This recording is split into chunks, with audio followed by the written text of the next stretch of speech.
Okay, હાલમાં NH highway 56 જર્જરિત હાલતમાં છે અને એના પર આવેલા પુલો, જેમાં ધરમપુરના આંબાનો પુલ, આગળ જાય કરંજબેરીનો પુલ અને એની આગળ જાઓ નાનાપોંડાનો પુલ, તમામ જર્જરિત છે.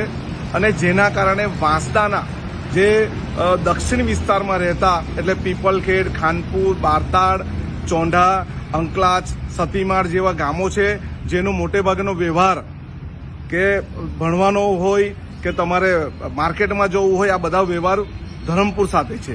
એ ધરમપુર સાથેનો વ્યવહાર ખોરવાઈ ગયો છે. એની સાથે સાથે ધરમપુરથી આવતી બસ જે ખાનપુર, સતીમાળ અને અંકલાચ વિસ્તારના બાળકો પીપલખેડ ભણવા માટે જાય છે અને ઘણા બધા કોલેજમાં વાંસદા જાય છે અને ઘણા બધા કૃષિ યુનિવર્સિટી ખાતે વઘાઈ જાય છે. એમનો અભ્યાસ બગડે નહીં એના માટે આજે અમે ધરમપુરના પ્રાંત અધિકારીને મળવા આવ્યા છે કે કાયમ માટે આંબા પછી એટલે ખાનપુરના આંબાના પુલ પછી ખાનપુર ગામમાં 2 બસ કાયમી મૂકો અને ત્યાંથી ગ્રીડ ઉપર એવી મારી છે પાઇપ કે એમ્બ્યુલન્સ પણ પસાર નથી થતી, જેના કારણે સર્પદંશના કેસો વાંસદાના મોટે ભાગે ધરમપુરમાં આવે છે.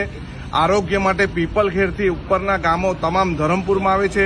તો એમના માટે પણ એમ્બ્યુલન્સની અવરજવરની છૂટ આપવામાં આવે એવી રજૂઆત અમે કરી છે પ્રાંત સાહેબને, અને પ્રાંત અધિકારીએ ધરમપુરના એમને વિશ્વાસ આપ્યો છે. આવતીકાલની સંકલનની બેઠકમાં ચર્ચા કરશું ને આ પ્રશ્ન અમે પૂરો કરીશું. જો ના કરે તો ફરી પાછા અમે તો આંદોલનકારી માણસ છે, આંબા પુલ પાસે બેસીને અમારું આંદોલન કરીશું.